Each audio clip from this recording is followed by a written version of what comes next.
নমস্কাৰ সকলোকে স্বাগতম জনাইছো আজি লৈ আহিছো আমি কিছুমান প্ৰশ্ন উত্তৰ প্ৰশ্নসমূহ ভালদৰে শুনিব মনত ৰাখিব আৰু এক্সাম নিচেই কাষ পালে সেইবাবে আমি পলম নকৰি আজি ভিডিঅটো আমি আৰম্ভ কৰিবলৈ লৈছো প্ৰথম প্ৰশ্ন পৃথিৱীৰ মুঠ কিমানবিধ প্ৰাণী আছে 9600 বিধ নেক্সট প্ৰশ্ন মানুহৰ দৈহিক লক্ষণ বহন কৰা জিনবিলাকক কিহেৰে গঠিত ডিএনএ প্ৰশ্ন প্ৰাথমিক ৰং কেইটা আৰু কি কি প্ৰাথমিক ৰং তিনিটা যথা ক্ৰমে ৰঙা নীলা আৰু সেউজীয়া পদাৰ্থৰ ক্ষুদ্ৰতম কণাটোক নাম কি অণু চিনকোনা গছৰ পৰা কি ঔষধ তৈয়াৰ কৰা হয় কুইনাইন কোনবিধ উদ্ভিদে ভ্ৰমণ কৰিব পাৰে ক্লেমাডিমনাছ আৰু ইউগ্লেনা নামৰ উদ্ভিদে প্ৰটন কি পদাৰ্থৰ পৰমাণুত থকা ধনাত্মক আধানযুক্ত কণিকা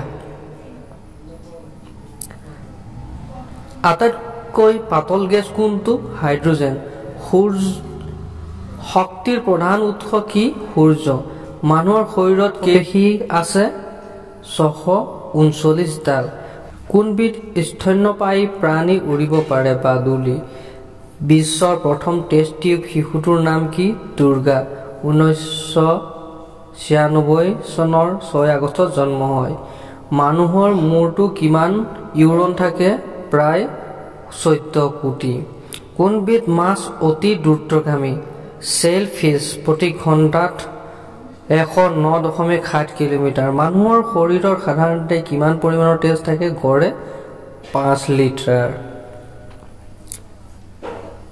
নেক্সট প্ৰশ্ন কোনবিধ প্ৰাণীৰ চকু তিনিটা টুয়াটৰু নামৰ এবিধ প্ৰাণী আধুনিক ৰসায়ন বিজ্ঞানৰ জনক কোন এন্টনি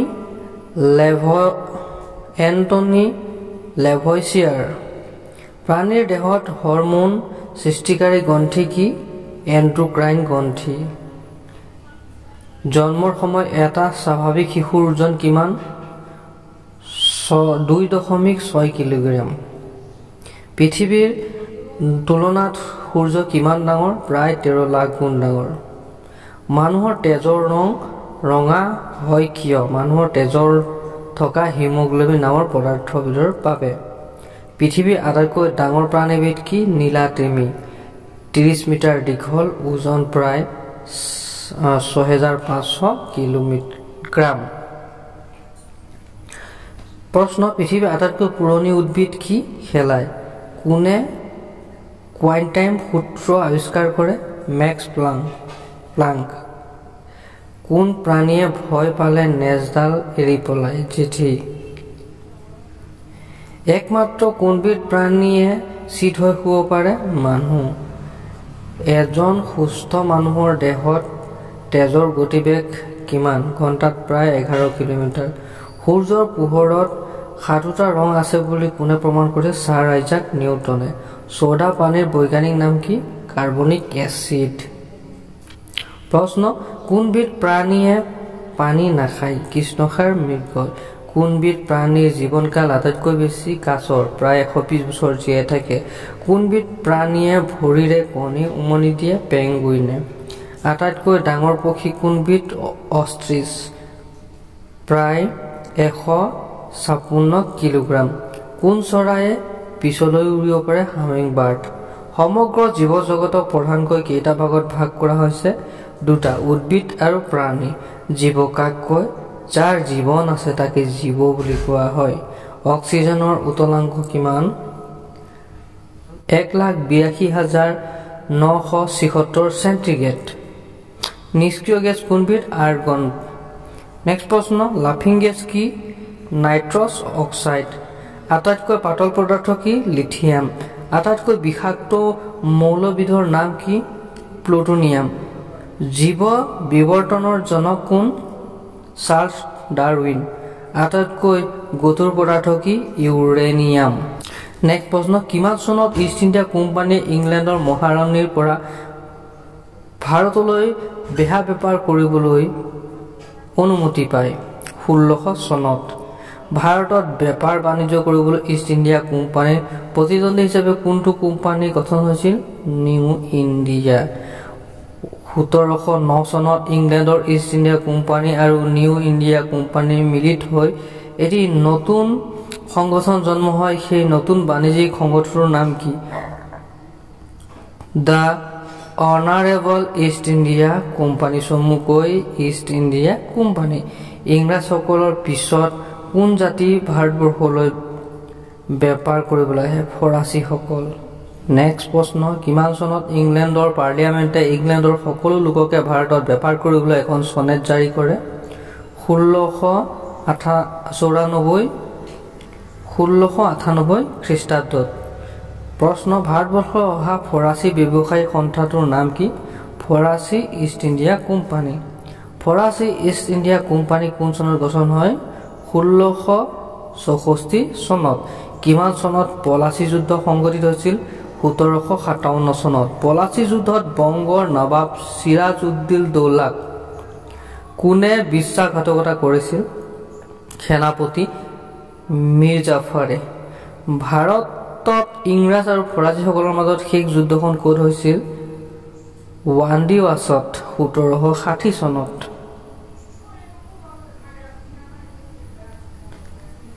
প্ৰশ্ন কিমান চনত ৱাৰেন হেষ্টিংছে বংগদেশৰ গভৰ্ণৰ জেনেৰেল হয় 1772 চনত কিমান চনত ইংলেণ্ডৰ সংসদে ৰেগুলেটিং এক্ট নিয়ন্ত্ৰণ বিধি নামৰ এখন আইন প্ৰণয়ন কৰে 1773 চনত প্ৰশ্ন ব্ৰিটিছ ইষ্ট ইণ্ডিয়া কোম্পানীটো এটা চৰকাৰী সংগঠন আছিল নে নহয় ই এটা বেচৰকাৰী সংগঠন আছিল ফৰাচী ইষ্ট ইণ্ডিয়া কোম্পানীটো এটা চৰকাৰী সংগঠন আছিল নে হয় কিমান চনত পিটৰ ইণ্ডিয়া এক্ট প্ৰণয়ন কৰা হয় 1784 চনত কিমান চনত ৰোহিলা যুদ্ধ হৈছিল 1774 চনত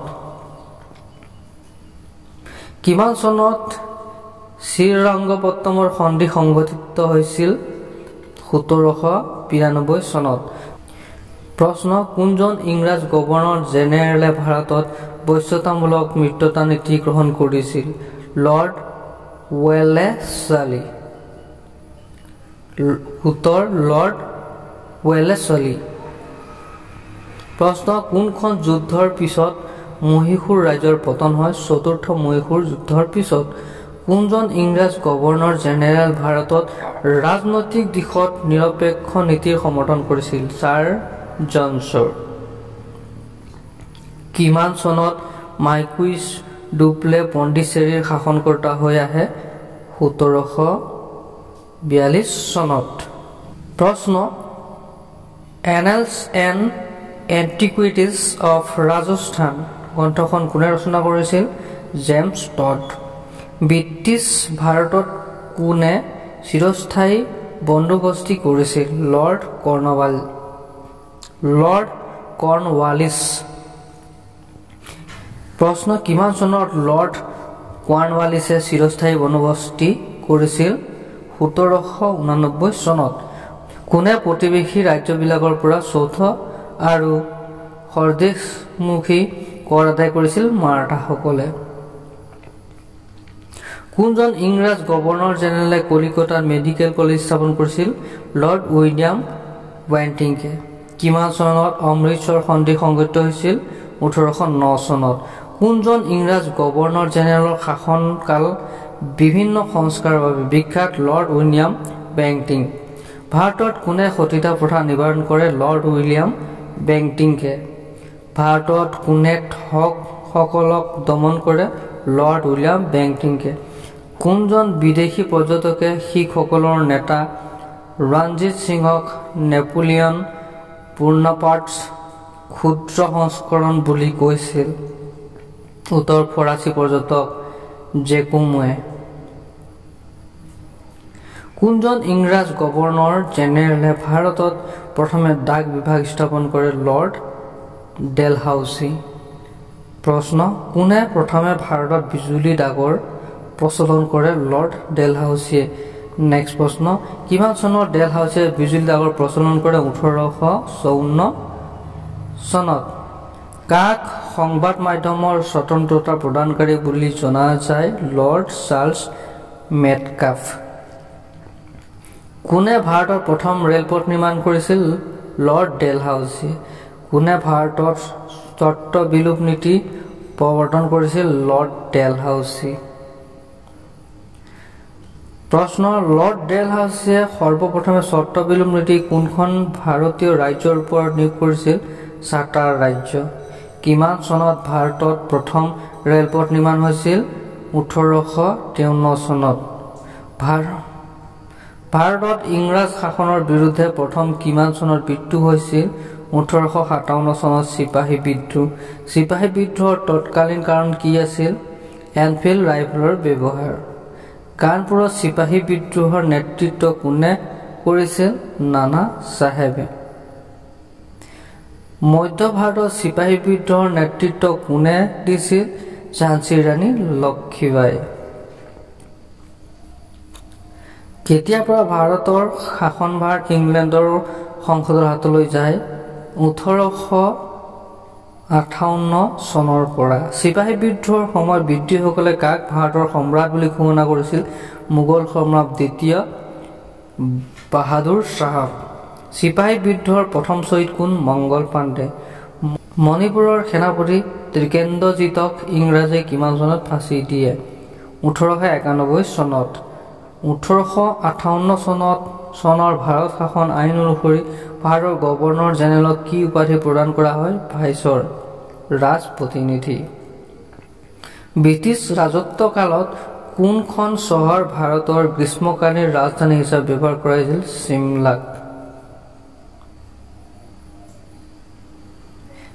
প্ৰশ্ন, কোন চনত ভাৰতৰ ৰাজধানী কলিকতাৰ পৰা দিল্লীলৈ স্থানান্তৰিত কৰা হৈছিল? 1911 চনত। কিমান চনত ভাৰত পৰিষদ আইন প্ৰণয়ন কৰা হয়? 1861 চনত। ভাইচৰ লৰ্ড কেনিঙৰ দিনত। কোনজন ভাইচৰে ভাৰতত ভাৰ্নেকুলাৰ ফ্ৰেছ টেক্স প্ৰৱৰ্তন কৰিছিল? ভাইচৰ লৰ্ড লিটনে। 1878 চনত। কিমান চনত ইংলেণ্ডৰ মহাৰাণী ভিক্টোৰিয়াই কাইজাৰ-ই-হিন্দ ভাৰত সম্ৰাজ্ঞী উপাধি প্ৰদান কৰে? 1876 চনত। কিমান চনত উডৰ ঘোষণা পত্ৰ প্ৰণয়ন কৰা হয়? 1858 চনত। কিমান চনত হাণ্টাৰ আয়োগ গঠন কৰা হয়? 1882 চনত। আজিৰ ভিডিঅ'টো আমি ইমানতে শেষ কৰিছোঁ আৰু নতুন নতুন ভিডিঅ' আহি আছে, তাৰ বাবে ভিডিঅ'টো লাইক এটা কৰি দিব আৰু যিসকলে ছাবস্ক্ৰাইব বা ফ'ল' কৰা নাই তেওঁলোকে ফ'ল' আৰু ছাবস্ক্ৰাইবটো কৰি থ'ব। ধন্যবাদ। জয় অসম।